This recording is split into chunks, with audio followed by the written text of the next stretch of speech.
ভিন্ন স্বাদের গল্পের সমাহার চ্যানেলে আজ শোনাব দুইজন লেখকের ছোট ছোট দুটি মজার গল্প। আজ যেই দুটি গল্প আপনাদের সামনে পাঠ করে শোনাবো তার প্রথমটি হলো লেখক শুভাশিস ঘোষের লেখা গল্প গুরুদেবের কাণ্ড, এবং আমার দ্বিতীয় ছোট গল্পটি হলো লেখক নির্মলেন্দু শাখারুর লেখা গল্প পরোপকারী গুলে। গল্প পাঠ ভালো লাগলে গল্পের শেষে একটা লাইক করে দেবেন, চ্যানেলটিকে সাবস্ক্রাইব করে আমার পাশে থাকবেন। তো চলুন শুরু করা যাক আজকের গল্প পাঠ। কি খাওয়াই না খাচ্ছে লোকটা, এটাই কি ওর শেষ খাওয়া? শেষ খাওয়া হতে যাবে কেন? বিয়ে বাড়ি, শ্রাদ্ধ বাড়ি, পৈতে বাড়ি বা অন্নপ্রাশনে এমন খাওয়া ওর অভ্যেস আছে। গন্ডা দশেক লুচি, 20 পিস বেগুন ভাজা নিমেষেই সাবার। ডাল তরকারি কতবার করে যে নিল তার ঠিক নেই। খাওয়ার পাত চেটে পুটে সাফ। বর্তমানে চলেছে মিষ্টি পর্ব। 50টা রসগোল্লা, 40 পিস ল্যাংচা খপাত খপাত করে গিলে নেওয়ার পর আরও 50 রসগোল্লা, 20খানা ল্যাংচা পাতে ঢেলে দিয়ে গেছে। এর চেয়েও অনেক কম খেয়ে লোকজন না না করে। এখানে না না তো দূরের কথা, মনে হচ্ছে আরো দিলে আরো খুশি হয়। আশেপাশে যারা খেতে বসেছিল তারা নিজেদের খাওয়া বন্ধ রেখে এই লোকটার খ্যাটন দেখছে। চক্ষু তাদের চড়ক গাছ। লোকটার পেটে বোধহয় আজ রাক্ষস ঢুকেছে। লোকটা কে? কে আবার? নাম করা স্বর্ণ ব্যবসায়ী সনাতন পালের কুলগুরু। মেয়ের বিয়ে, একমাত্র মেয়ের বিয়েতে অনেকেই আমন্ত্রিত। গুরুদেবকে কি আর বাদ দেওয়া যায়? বদন ব্যানার্জি তাই বাদ পড়েননি। অনেক দূর থেকে একাই পায়ে হেঁটে এসেছেন। শিষ্যের মেয়ের বিয়ে বলে কথা।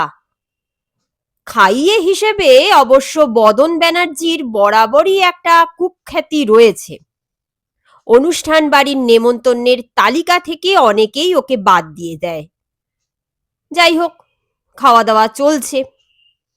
এই মুহূর্তে গুরুদেব যেই 50টা রসগোল্লা, 20টা ল্যাংচা গলাধ্যকরণ করে আবার 2 হাঁড়ি দই চেয়ে বসেছেন। যথা সময়ে সেই দই এলো, কিন্তু সদ ব্যবহারে সময় বেশি লাগলো না। তারপর কে একজন জিজ্ঞেস করে গেল আরো কিছু চাই কিনা। বদন ব্যানার্জি বললে, আর নয় রে বাবা, এবার 20 পিস পান দিয়ে যা দিকি। পানও এলো। পানগুলো কাপড়ের খুঁটে বাঁধার পর সে এক কাণ্ড, অবাক কাণ্ড। খাওয়া শেষ করে আসন থেকে উঠতে গিয়ে পাতের ওপরেই একেবারে শয্যা নিলেন বদন ব্যানার্জি। সঙ্গে সঙ্গে ধর তোলতোল। আরে তোলা, সাড়া নেই, শব্দ নেই, চোখ দুটোও বোজা, হাত পা কিছুই নড়ছে না। সকলেই ছুটে এলো উদ্বিগ্ন মুখে। পাখার বাতাস জলের ঝাপটাতেও কোনো কাজ হলো না। অনেকেরই ধারণা হলো গুরুদেব বোধহয় অনেক খাওয়ার ধাক্কা এবার আর সামলাতে পারলেন না, পাতের পাশেই পটল তুলেছেন। বড় করুণ এই দৃশ্য দেখে শিষ্য সনাতন পাল কেঁদেই অস্থির। আহা, গুরুদেব এভাবে মারা গেলেন? শিষ্য বাড়িতে আহার করতে এসে এমন করে দেহ রক্ষা করলেন, ভাবাও যায় না। সনাতন পালের অনুশোচনা রাখার আর জায়গা নেই। সাঙ্গ পাঙ্গদের সনাতন বললে, কি আর করা যাবে, গুরুদেব যখন এভাবে আমাদের ছেড়ে চলে গেলেন তখন সম্মানেই ওনার দেহ বাড়িতে পৌঁছে দাও। আহারে, উনি কিনা আমার ঘরে এই জীবনের শেষ আহার করে গেলেন। সনাতনের নির্দেশ মতো নতুন খাটিয়া আনা হলো, ফুল দিয়ে সাজানো হলো বেশ করে, পাতা হলো নতুন গদি। তারপর চ্যাংদোলা করে বদন ব্যানার্জিকে নতুন খাটিয়ায় তুলে দেওয়া হলো। উপকৃত নিমন্ত্রিতরা একে একে মালা দিয়ে গেলেন মরদেহে। মালা দিলেন সনাতন পাল। আর ঘোষণা করা হলো গুরুদেব যেখানে দেহ রেখেছেন সেখানে একটা স্মৃতিস্তম্ভ গড়ে তোলা হবে। এরপর গুরুদেবের দেহ নিয়ে খাটিয়া বাহকরা তার বাড়ির পথে রওনা হয়ে গেল। অনেকটা পথ, 2-3টে গ্রাম, বন জঙ্গল জলা পার হয়ে তবে গুরুদেবের গ্রাম আলনাপুরে আসা যায়। তার উপর ভীষণ রোদ্দুর। যারা খাটিয়া বইছিল তাদের একেবারে গলদঘর্ম অবস্থা। গুরুদেব এমনিতেই মোটাসোটা, তার উপর একাই 10 জনের খাবার খেয়েছেন। ভালো রকম ভারী হয়েছে মরদেহ। কোনো রকমে পৌঁছনো গেল গুরুদেবের বাড়িতে। হঠাৎই গুরুদেবের এমনটা দেখে ছুটে এলেন গুরুপত্নী। এরপর আরো এক অবাক কাণ্ড। এই কাণ্ডটাই বুঝি বাকি ছিল। বাহকেরা খাটিয়া মাটিতে নামিয়ে রাখতেই গুরুদেব তেড়ে মেরে উঠে বসলেন খাটিয়ায়। যারা বয়ে এনেছেন তারা ভীষণ অবাক হয়ে একটু পিছিয়ে গেল। ওরে বাবা, গুরুদেবের ভূত নাকি রে? গুরুদেব এবার বললেন, সব কটা গণ্ড মূর্খ, এত খাওয়া দাওয়ার পর কি পায়ে হেঁটে আসা যায়? ছলনার আশ্রয় নিতেই হয়, তাই খাটিয়ায় চড়ে তোদের কাঁধে ভর দিয়ে আসতে হলো। এরপর বদন ব্যানার্জি জোরে একটা ঢেকুর তুললেন আর কাপড়ের খুঁট থেকে কয়েক খিলি পান বার করে মুখে দিয়ে বেশ মনের আনন্দে চিবোতে শুরু করলেন। এখানেই শেষ হলো আমার আজকের প্রথম গল্পের পাঠ। এবার শুরু করব আমার আজকের দ্বিতীয় গল্প, লেখক নির্মলেন্দু শাখারুর লেখা গল্প পরোপকারী গুলে। নাম তার গুলে, পাড়ার লোকে ডাকে খ্যাপা গুলে বলে। তবে লোকে যাই বলুক, গুলে নিজেকে ভাবে একজন পরোপকারী বন্ধু হিসেবেই। তাই যখন তখন পরের বিপদে ঝাঁপিয়ে পড়া তার স্বভাব। কিন্তু এই কাজ করতে গিয়েই সে একটার পর একটা অঘটন ঘটিয়ে বসে। বিধবা খাঁদু পিসিকে দিয়েই শুরু করা যাক। একবার পিসি কঠিন রোগে পড়েন, অথচ দেখাশোনার কেউ নেই। অসহায় বিধবার সাহায্যে এগিয়ে আসে গুলেই। দিন রাত মাথার কাছে বসে পিসির সেবা যত্ন করে। ডাক্তার আসেন, যথারীতি ওষুধ পথ্য দেন। ওষুধ খাওয়াতে গিয়েই বিড়ম্বনা ঘটায় গুলে। খাওয়ার ওষুধের বদলে মালিশের তেল খাইয়ে দেয় তাঁকে।